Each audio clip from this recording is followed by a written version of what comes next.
ఇక ఇవాళ మనం లాయర్ గేమ్ ఎపిసోడ్ 17 అయితే ఎక్స్ప్లెయిన్ చేయబోతున్నాం. సో లేట్ చేయకుండా ఎపిసోడ్ లోకి వెళ్ళిపోదాం. ఇక ఇంతకుముందు ఎపిసోడ్ లో మనం చూసుకున్నట్టయితే నైట్ టైం కి సంబంధించిన ఇద్దరు అకియామాకి హెల్ప్ చేయడానికి ఒప్పుకుంటారు. ఇక్కడ ప్రెసెంట్ లో అకియామా అంటూ ఉంటాడు, మనం చాలా జాగ్రత్తగా ఉండాలి, ఎందుకంటే యోకియా వాళ్ళ టీం ని చాలా క్రూయల్ గా కంట్రోల్ చేస్తూ ఉన్నాడు.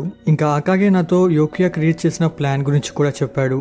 ఇక దీని తర్వాత మనం పాస్ట్ లో యోకియా క్రియేట్ చేసిన ప్లాన్ యొక్క సీన్ అయితే చూస్తాం. ఇక్కడ యోకియా వీళ్ళందరి దగ్గర నుంచి వాళ్ళ కార్డ్స్ అయితే తీసుకుని ఉంటాడు. తను ఇక్కడ అంటూ ఉంటాడు, స్మగ్లింగ్ చేసే టైంలోనే నేను మీకు మీ కార్డ్స్ ని ఇస్తా. కరెక్ట్ గా చెప్పాలంటే తను వీళ్ళ కార్డ్స్ ని కాకుండా తన కార్డ్ ని ఇస్తూ ఉంటాడు, ఎందుకంటే దీనివల్ల తన బ్యాంక్ కి సంబంధించిన మనీ పెరుగుతుంది కదా. ఇక్కడ యోకియా అంటూ ఉంటాడు, మీరు నేను చెప్పిన విధంగా చేస్తేనే మనం ఈ గేమ్ లో గెలుస్తాం. ఇంకా మీ పర్ఫార్మెన్స్ ని బట్టి నేను మీకు లాయల్టీ పాయింట్స్ ని కూడా ఇస్తా. ఈ లాయల్టీ పాయింట్స్ మీకు ఎలా వస్తాయంటే, సపోజ్ మీరు సక్సెస్ఫుల్ గా 100 మిలియన్ ని స్మగిల్ చేశారు, దానికి బదులుగా నేను మీకు 5 లాయల్టీ పాయింట్స్ ఇస్తా. కానీ మీ స్మగ్లింగ్ కనుక ఫెయిల్ అయిందంటే నేను 5 లాయల్టీ పాయింట్స్ ని మైనస్ చేస్తా. ఇక ఇదే విధంగా ఎవరైనా నేను చెప్పినట్టు వినలేదంటే వాళ్ళకి 10 లాయల్టీ పాయింట్స్ ని మైనస్ చేస్తా. ఇంకా ఇది కాకుండా ఎవరైనా మన టీం ని ఇంకా నన్ను మోసం చేయడానికి ట్రై చేసిన వాళ్ళని దొరికించారంటే వాళ్ళకి నేను 10 లాయల్టీ పాయింట్స్ ని ఇస్తా. ఇక ఇలాగే ఎవరైతే పాయింట్స్ ని సంపాదించి ఫస్ట్ వస్తారో వాళ్ళకి నేను 400 మిలియన్, సెకండ్ వచ్చిన వాళ్ళకి 200 మిలియన్, ఇంకా ఎవరైతే లాస్ట్ లో ఉంటారో వాళ్ళకి నేను అసలు మనీయే ఇవ్వను. అందుకే మీరంతా మీ పాయింట్స్ ని పెంచుకోవడానికి ట్రై చేస్తూ ఉండండి. ఇంకా ఇదే కాకుండా మీ పక్కనున్న వాళ్ళు ఎవరైనా కొంచెం వింతగా బిహేవ్ చేసినా,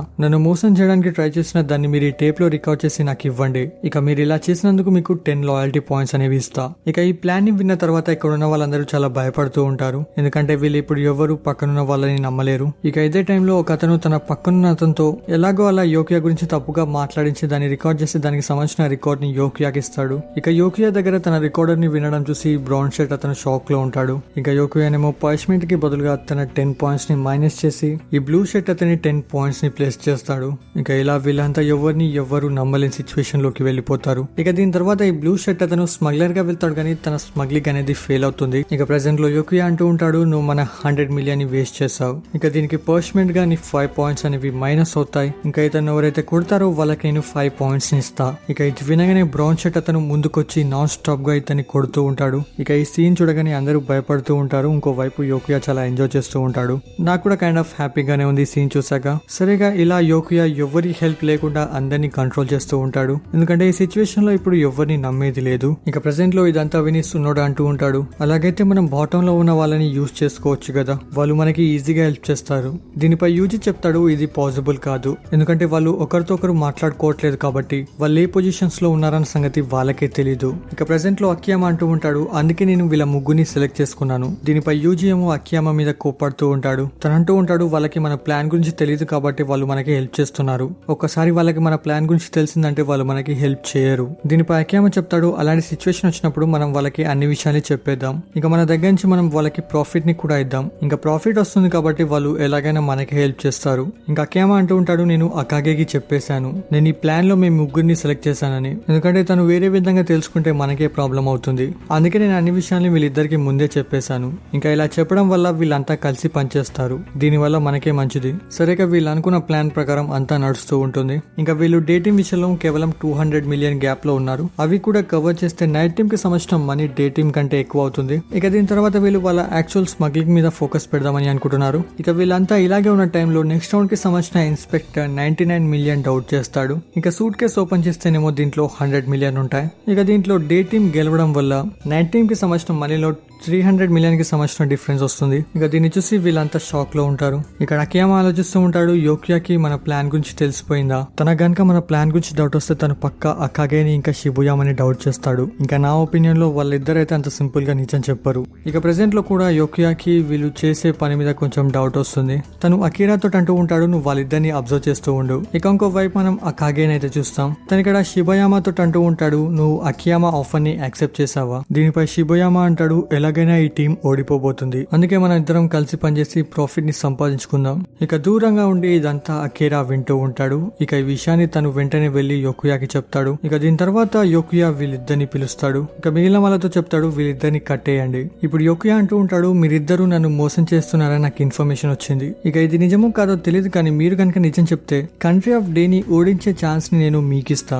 మీరు డబుల్ ఏజెంట్ లా వర్క్ చేయొచ్చు. సో మీరు చెప్పండి, ఇప్పుడు మనం ఒక గేమ్ ఆడదామా? నేను మీకు 10 మినిట్స్ టైం ఇస్తా. ఆ టైం లోపు మీరు నిజాన్ని గనక ఒప్పుకున్నారంటే నేను మీకు 50 లాయల్టీ పాయింట్స్ ఇంకా 200 మిలియన్ గిఫ్ట్ గా ఇస్తా. కానీ ఇది కేవలం మీలో ఎవరైతే నిజాన్ని ముందు చెప్తారో వాళ్ళకే ఇస్తా. ఇక చెప్పని వాడికి 100 పాయింట్స్ ని మైనస్ చేస్తా. దీని వల్ల మీరు బాటమ్ లోకి వెళ్ళిపోతారు. ఇక ఇలా మీరు 10 మినిట్స్ గడిచిన తర్వాత కూడా సైలెంట్ గా ఉన్నారంటే అప్పుడు నేను ఒప్పుకుంటా మీరు ఇన్నోసెంట్ అని. ఇక మీలో ఎవరైనా నిజం చెప్పాలని అనుకుంటే మీ రైట్ లెగ్ ని పైకి లేపండి. ఇక మీ టైం అనేది ఇప్పటి నుంచి స్టార్ట్ అవుతుంది. ఇక ఇదంతా విన్న తర్వాత అకాగేకి అసలు ఏం చేయాలో అర్థం కాదు. ఎందుకంటే తన కళ్ళు నోరు మూసేసి ఉన్నాయి కాబట్టి తను ఇప్పుడు తనతోటి కోఆర్డినేట్ చేయలేడు. ఇక ఇది కాకుండా తనకి షిబుయామా నిజం చెప్పాడు అని భయమేస్తూ ఉంటుంది. తను ఇక్కడ ఆలోచిస్తూ ఉంటాడు, నా చుట్టూ ఇంత సైలెంట్ గా ఉందేంటి, షిబుయామాని వాళ్ళ ఇక్కడి నుంచి తీసుకెళ్లారా, ఎవరు మాట్లాడట్లేదేంటి. ఇంకోవైపు లీడర్ అంటూ ఉంటాడు, యొకియా ఇంత క్రూయల్ అని నేను అనుకోలేదు.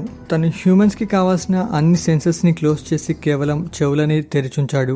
దీనివల్ల తను వినడం తప్ప ఏ ఇన్ఫర్మేషన్ ని గ్యాదర్ చేయలేకపోతున్నాడు. ఇక ఇలాగే హ్యూమన్స్ ఏమీ అర్థం కాక భయపడి నిజం చెప్పేస్తారు.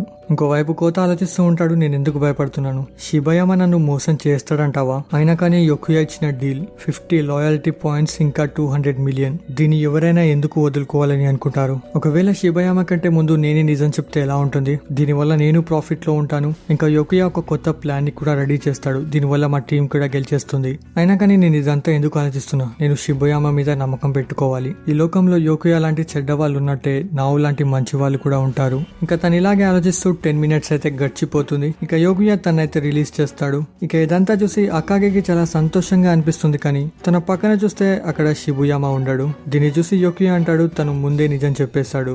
ఇది విని అకాగే కోపంలో తన దగ్గరికి వెళ్లి అడుగుతూ ఉంటాడు, నువ్వెందుకు నిజం చెప్పావు. ఇది విని షిబుయామే అంటాడు, ఎందుకంటే నాకు భయం వేసింది, నువ్వు నా పక్కన ఉండి సౌండ్స్ చేస్తూ ఉన్నావు. ఇక నువ్వు నిజం చెప్తావేమో అని భయమేసి నేనే ముందు నిజం చెప్పేశా. ఇంకా ఇదే టైంలో యొకియా అంటాడు, హ్యూమన్స్ ఇలాగే ఉంటారు, నమ్మకం ఆనెస్టీ అనేవి వినటానికే బాగుంటాయి. ఇక ఇప్పుడు షిబుయామే అంటాడు, అయితే నాకు ఇప్పుడు 50 పాయింట్స్ వస్తాయి కదా. ఇది విని యొకియా అంటాడు, ఇప్పుడు కాదు, ఫస్ట్ నువ్వు చెప్పింది కరెక్టా కాదన్న సంగతి తెలుసుకోవాలి. ఇక నువ్వు చెప్పిన దాని ప్రకారం చూసుకుంటే అకియామా నెక్స్ట్ టార్గెట్ హాసెగావా. ఇక అకియామా హాసెగావాతో ఇదే ప్లాన్ ని డిస్కస్ చేస్తే అప్పుడు నేను నీకు మనీని ఇస్తా, అప్పుడు నేను నీకు పాయింట్స్ ని ఇస్తా. సరే, దీని తర్వాత ఒక రౌండ్ అయితే కంప్లీట్ అవుతుంది. ఇంకా అకియామా అనుకున్న విధంగానే ఈ రౌండ్ లో వీళ్ళు నైట్ టైం కి సంబంధించిన మనీని పెంచుంటారు. ఇక దీన్ని చూసి అకియామా ఆలోచిస్తూ ఉంటాడు, ఇది చాలా ఈజీగా అయిపోయింది. సో ఒక విధంగా అకియామాకి కొంచెం డౌట్ వస్తుంది. ఇంకోవైపు యొకియా హసెగావాని స్మగ్లర్ గా పంపించుంటాడు. దీన్ని చూసి అకియామా వెంటనే ఇన్స్పెక్షన్ రూమ్ లోకి ఇన్స్పెక్టర్ గా వెళ్తాడు. ఇంకోవైపు అకాగేకేమో ఈ విషయాన్ని అకియామాకి ఎలా చెప్పాలో అర్థం కాదు. తను ఆలోచిస్తూ ఉంటాడు, అకియామా నువ్వు గనక తనకి ప్లాన్ చెప్పావంటే మనందరం దొరికిపోతాం.